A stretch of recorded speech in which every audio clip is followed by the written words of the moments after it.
Hi buddies, welcome back to my style cooking channel. இன்னைக்கு வந்துட்டு நம்ம நெத்திலி மீன் குழம்பு எப்படி செய்யலாம்னு பார்க்க போறோம். எப்பவும் போல செய்யாம சிம்பிளா ஒரு மசாலா அரைச்சி சேர்த்து செய்ய போறோம். இந்த வீடியோ பார்த்துட்டு இருக்க நீங்க இதுவரைக்கும் நம்ம சேனலை சப்ஸ்கிரைப் பண்ணல அப்படின்னா கீழே இருக்க ரெட் கலர் பட்டனை கிளிக் பண்ணி சப்ஸ்கிரைப் பண்ணிக்கோங்க. அப்படியே பெல் ஐக்கானை கிளிக் பண்ணி ஆல் என்ற ஆப்ஷனை செலக்ட் பண்ணிக்கோங்க. அப்போதான் நான் லேட்டஸ்ட்டாக அப்லோட் பண்ணுற வீடியோஸ் உங்களுக்கு நோட்டிஃபிகேஷனாக வரும். வீடியோவை லாஸ்ட் வரைக்கும் ஸ்கிப் பண்ணாமல் பாருங்கள். நம்ம சேனலுக்கு சப்போர்ட் பண்ணுங்கள். வாங்க வீடியோக்குள்ளே போகலாம். அடுத்தது மசாலா ரெடி பண்ணிக்கலாம். அதுக்காக ஸ்டவ் ஆன் பண்ணிவிட்டு ஒரு பேன் மேலே வச்சுக்கலாம். பேன் சூடாகி வந்ததும் 2 டேபிள் ஸ்பூன் அளவுக்கு தனியா விதைகள் சேர்த்துக்கலாம். 1/4 டேபிள் ஸ்பூன் அளவுக்கு ஜீரகம் சேர்த்துக்கலாம். 1/4 டேபிள் ஸ்பூன் அளவுக்கு மிளகு சேர்த்துக்கலாம். 5 காஞ்ச மிளகாய் சேர்த்துக்கலாம். சேர்த்துக்கிட்டு இது நல்லா வறுத்து விட்டுக்கலாம். இதோடைய கலர் சேஞ்ச் ஆகி நல்ல ஒரு வாசனை வர வரைக்கும் வறுத்து விட்டுக்கணும். ஸ்டவ்வை வந்துட்டு லோ ஃப்ளேமில் வச்சுக்கிட்டு வறுத்து விட்டுக்கோங்க. அடுத்தது இது பாதி அளவுக்கு வரப்பட்டு வந்துடுச்சு. இதில் வந்துட்டு நம்ம 1/4 டேபிள் ஸ்பூன் அளவுக்கு வெந்தயம் சேர்த்துக்கலாம். இதோடைய கலர் நல்லா சேஞ்ச் ஆகி வரட்டும். அது வரைக்கும் வறுத்து விட்டுடலாம்.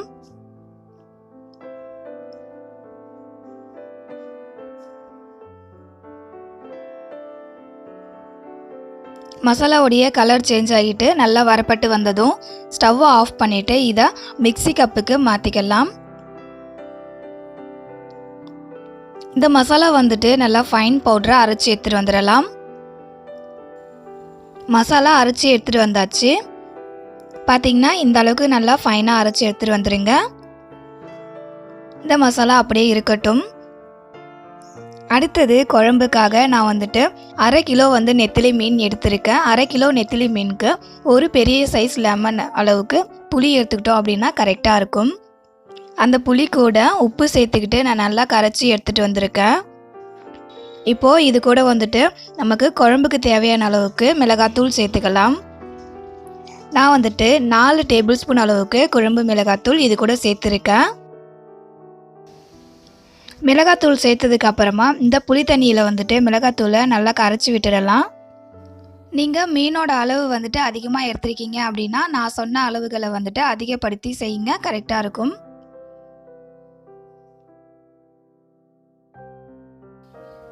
அடுத்தது மீன் குழம்பு செய்யறதுக்காக ஸ்டவ் ஆன் பண்ணிவிட்டு ஒரு மண் பாத்திரம், அப்போல்லாம் நீங்கள் எந்த பாத்திரத்தில் மீன் குழம்பு வைக்கிறீங்களோ அந்த பாத்திரத்தை மேலே வச்சுக்கோங்க. அது நல்லா சூடாகி வந்ததுக்கப்புறமா 4 டேபிள் ஸ்பூன் அளவுக்கு எண்ணெய் சேர்த்துக்கலாம். நான் வந்துட்டு தேங்காய் எண்ணெய் சேர்த்துருக்கேன். நீங்கள் நார்மலாக எந்த எண்ணெய் யூஸ் பண்ணுறீங்களோ அந்த எண்ணெய் சேர்த்துக்கோங்க. எண்ணெய் நல்லா சூடாகி வந்ததுக்கப்புறமா 1/4 டேபிள் ஸ்பூன் அளவுக்கு வெந்தயம் சேர்த்துக்கலாம். வெந்தயம் எண்ணெயில் நல்லா பொரிஞ்சு வரட்டும். அதே போல் வெந்தயத்தை கருக விட்டுறக்கூடாது. கருக விட்டுட்டோம் அப்படின்னா மீன் குழம்பு கசப்பு எடுத்துக்கும். வெந்தயம் பாதி அளவுக்கு இந்த போல் பொரிஞ்சு வந்ததுக்கப்புறமா கருவேப்பிலை சேர்த்துக்கிட்டு எண்ணெயில் வதக்கி விட்டுக்கலாம். கருவேப்பிலை நிறையா சேர்த்துக்கோங்க. அப்போ தான் மீன் குழம்புல நல்லா வாசனையாக இருக்கும். கருவேப்பிலை பொரிஞ்சு வந்ததுக்கப்புறம் 1/4 டேபிள் ஸ்பூன் அளவுக்கு கடுகு சேர்த்துக்கலாம். கடுகு பொரிஞ்சு வரட்டும். அடுத்தது 10லேருந்து 15 பல்லு பூண்டு வந்துட்டு இதை போல் க்ரஷ் பண்ணி எடுத்து வச்சுருக்கேன். அதையும் இது கூட சேர்த்துக்கிட்டு வதக்கி விட்டுக்கலாம். பூண்டோட கலர் சேஞ்ச் ஆகி வர வரைக்கும் வதக்கி விடணும் அப்படின்றது கிடையாது, லைட்டாக வதக்கி விட்டுக்கலாம். வதக்கி விட்டதுக்கு அப்புறமா நல்லா சின்ன சின்னதாக கட் பண்ணி வச்சுருக்க வெங்காயம் அதையும் இது கூட சேர்த்துக்கிட்டு வதக்கி விட்டுக்கலாம். வெங்காயமும் அதே போல் தான் கலர் சேஞ்ச் ஆகி வர வரைக்கும் வதக்கி விடணும் அப்படின்றது கிடையாது. கண்ணாடி பதம் வர வரைக்கும் வதக்கி விட்டுக்கணும் அப்படின்னா போதும். மீன் குழம்பு செய்யும்போது புது புளி எடுத்துக்காமல் பழைய புளி எடுத்துக்கணும் அப்படின்னா குழம்பு ரொம்பவும் டேஸ்ட்டாக இருக்கும். பார்க்குறதுக்கும் கலர் வந்துட்டு ரொம்பவே சூப்பராக இருக்கும். இப்போது வெங்காயம் வந்துட்டு நல்லா கண்ணாடி பதத்துக்கு வதங்கி வந்துடுச்சு. கட் பண்ணி வச்சுருக்க தக்காளி இருக்கு இல்லையா, அதை வந்துட்டு சேர்த்துக்கிட்டு வதக்கி விட்டுடலாம்.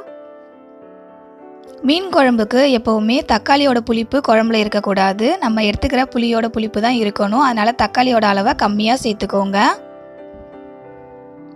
தக்காளி வந்துட்டு நல்லா வதங்கி வந்துடுச்சு. பார்த்திங்கன்னா எண்ணெய்லாம் நல்லா பிரிஞ்சு வதங்கி வந்திருக்கு. இப்போது நம்ம அரைச்சி வச்சுருக்க மசாலா தூள் இருக்கு இல்லையா, அதை சேர்த்துக்கலாம். அது கூட 1/4 டேபிள் ஸ்பூன் அளவுக்கு மஞ்சத்தூள் சேர்த்துக்கிட்டு நல்லா அதோடைய பச்சை வாசனை போகிற வரைக்கும் வதக்கி விட்டுக்கலாம்.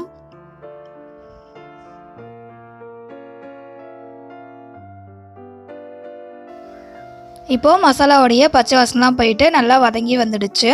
இப்போ வந்துட்டு நம்ம ரெடி பண்ணி வச்சுருக்க குழம்பு அதை இது கூட சேர்த்துக்கலாம். சேர்த்துக்கிட்டு மிக்ஸ் பண்ணி விட்டுடலாம். பார்த்தீங்கன்னா இப்போ வந்துட்டு உங்களுக்கு குழம்பு அளவு கரெக்டாக இருக்கான்னு பார்த்துக்கிட்டு, குழம்பு அளவு பத்தலை அப்படின்னா தண்ணி சேர்த்துக்கிட்டு, மிளகாத்தூள் அதுக்கு தகுந்த போல் அட்ஜஸ்ட் பண்ணி சேர்த்துக்கோங்க. நம்ம ஃபஸ்ட்டே வந்துட்டு குழம்பு ரெடி பண்ணி வச்சதால இப்போ வந்துட்டு இதில் எதுவுமே எக்ஸ்ட்ரா ஆட் பண்ண வேண்டாம். அப்படியே வந்துட்டு இதை கொதிச்சு வர விட்டுடலாம். பார்த்திங்கன்னா நல்லா கொதிச்சு வந்துடுச்சு. இப்போ வந்துட்டு லைட்டாக மிக்ஸ் பண்ணி விட்டுட்டு இதை அப்படியே மூடி போட்டு மூடிடலாம். குழம்போடைய பச்சை வாசனை போகிற வரைக்கும் க்ளோஸ் பண்ணி குழம்பை கொதிக்க விட்டுடலாம். இப்போது ஓப்பன் பண்ணி பார்க்கலாம். குழம்போடைய பச்சை வாசனைலாம் போயிட்டு நல்ல ஒரு வாசனையாக இருக்குது. இப்போ வந்துட்டு நம்ம எடுத்து வச்சுருக்க 1/2 கிலோ நெத்திலி மீன் இருக்கு இல்லையா, அதை வந்துட்டு குழம்புல சேர்த்துக்கலாம். குழம்பு கொதிக்கிறதுக்கு முன்னாடியே மீனை சேர்த்துட்டோம் அப்படின்னா குழம்பு நல்லா இருக்காது.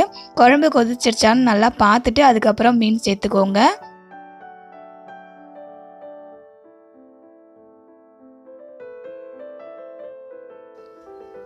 மீன் சேர்த்ததுக்கு அப்புறமா குழம்பு வந்துட்டு கிளறிலாம் விட வேணாம். அந்த மாதிரி கிளறி விட்டோம் அப்படின்னா மீன் உடஞ்சிடும். நான் வந்துட்டு மீன் வெளியே தெரியுதுன்றதால லைட்டாக உள்ளே ப்ரெஸ் பண்ணி விடுறேன், அவ்வளோதான். மீன் சேர்த்ததுக்கு அப்புறமா குழம்பு இந்த மாதிரி சைடில் கொதிச்சு வர ஆரம்பிக்கும். அப்போவே வந்துட்டு ஸ்டவ்வை ஆஃப் பண்ணிடலாம். பார்த்தீங்கன்னா நான் ஸ்டவ்வை ஆஃப் பண்ணிட்டேன். ஆனால் அந்த மண் பாத்திரத்தில் இருக்கிற சூட்டுலேயே வந்துட்டு குழம்பு வந்துட்டு இந்த அளவுக்கு கொதிச்சு வருது. நீங்கள் வந்துட்டு மீன் குழம்பை மண் பாத்திரத்தில் செஞ்சீங்க அப்படின்னா குழம்புல வந்துட்டு மீனை சேர்த்ததுக்கு அப்புறமா 2லேருந்து 3 நிமிஷத்துக்குள்ளே ஸ்டவ்வை ஆஃப் பண்ணிவிடுங்க. அப்போ தான் வந்துட்டு கரெக்டாக இருக்கும். இல்லை நீங்கள் நார்மலான பாத்திரத்தில் எப்பயும் செய்கிற போல் செய்கிறீங்க அப்படின்னா மீன் சேர்த்துட்டு 5 நிமிஷத்துக்கு அப்புறமா ஸ்டவ்வை ஆஃப் பண்ணிட்டீங்க அப்படின்னா கரெக்டாக இருக்கும். இதை வந்துட்டு அப்படியே ஒரு 10 நிமிஷத்துக்கு விட்டுடலாம். 10 நிமிஷத்துக்கு அப்புறம் பார்த்தோம் அப்படின்னா மண் பாத்திரத்தோடைய சூடெல்லாம் ஆறிட்டு குழம்பு கொதிக்கிறது கம்ப்ளீட்டாக ஸ்டாப் ஆகிடுச்சு. இப்போ பாருங்கள், மீனை வந்துட்டு நான் எடுத்து காமிக்கிறேன். பார்த்தீங்கன்னா மீன் வந்துட்டு கொஞ்சம் கூட உடையாமல் நல்லாவே சூப்பராக வந்திருக்கு. இதே போலவே நீங்களும் மீன் குழம்பு செஞ்சு பாருங்கள். செஞ்சு பார்த்துட்டு உங்களுக்கு எப்படி வந்துச்சு, அதே போல் இந்த டேஸ்ட் உங்களுக்கு பிடிச்சிருந்ததா அப்படின்னு கமெண்ட் பாக்ஸில் கமெண்ட் பண்ணுங்கள். இந்த வீடியோ உங்களுக்கு பிடிச்சிருந்ததுன்னா லைக் பண்ணுங்கள், உங்கள் ஃப்ரெண்ட்ஸ் அண்ட் ஃபேமிலி மெம்பர்ஸ்க்கு ஷேர் பண்ணுங்கள். ஆல்ரெடி நம்ம சேனலில் சங்கரா மீன் குழம்பு ரெசிபி இருக்குது. அந்த ரெசிபியை நீங்கள் பார்க்கல அப்படின்னா கீழே டிஸ்கிரிப்ஷன் பாக்ஸில் லிங்க் கொடுக்குறேன், செக் பண்ணி பார்த்துக்கோங்க.